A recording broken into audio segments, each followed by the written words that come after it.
Hi, Rabbi. I am watching your latest class on Tanya. I'm amazed how no one jumps up and asks a question about an obvious contradiction. On the one hand, you say a Yid can't and is not able to cut himself off from Hashem. And at the same time, in chapter 24, one of the main ideas was that every Aveda cuts a person off from Hashem. So which is it? Right? I'm ad-libbing here. Huh? A person can't become cut off from Hashem, or a person can become cut off from Hashem. And then the person finishes with saying, I understand that you're a busy man, I might not answer, but I have to ask. Also, if a person is always connected to Hashem, no matter what a sin does, then why is identity lyhadus ruach shtus? Well, the answer to your question is ruach shtus. That's the answer to your question. Or to say it in the most basic and plain words, every human being has two nefashes, two yitzres, a yetzer teva and a yetzer hara, a nefesh elokis and a nefesh abamis. When it says in Tanya, and the Alter Rebbe, the quote that's famous, that the Alter Rebbe said, a Yid nicht will nicht erkennen werden abgerissen von Göttlichkeit, the Jew neither wishes nor is able to become separate from Hashem. It's a fact of the divine soul. The animal soul is an animal. Right? The animal is short-sighted, selfish, and afraid, and it lives its life based on those considerations.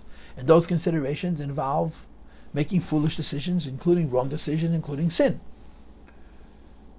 So how does the Pintel Yid come into play if the Pintel Yid is only in the neshama and it's not in the animal soul?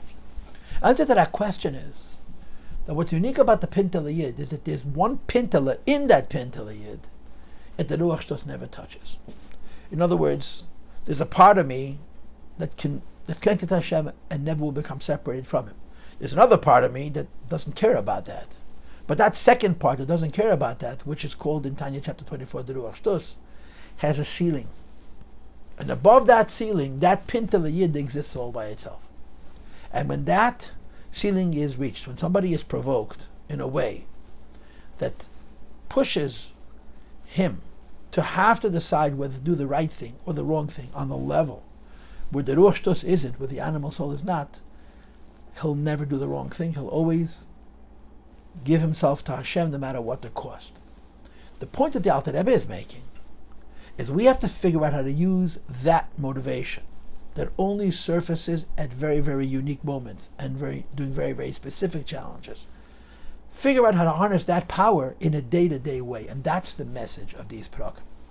That since in the neshama it's absolutely true that a Yid nicht will, nicht kann werden abgerissen von Göttlichkeit, the Jew neither nor wants to, nor is able, or becoming cut off by Kadosh Baruch Hu.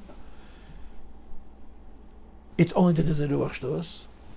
If we could use that motivation in our day-to-day life, so we'll always have the strength to be stronger than the Ruach Shtus. And the way the Alter Rebbe argues it is by saying that the idea that we decide that this is not so bad, this is not so bad, this Aveda is not so bad, this Aveda is not so bad, is all part of the Ruach Shtus. What he's saying is we should do a meditation, and it's not really a meditation, it's more a visualization of Mesirus Nefesh al Kiddush Hashem, martyrdom, when it comes to Aveda Zara, and to make ourselves realize that when we do any Aveda, it's spiritually the equivalent of Aveda Zara, and any attitude that is contrary to that is a part of the Ruach Shtus. So in short, the answer to your question is the Pintel Yid can't become cut off from the Eibishter. The Ruach Shtus keeps the Pintel Yid asleep.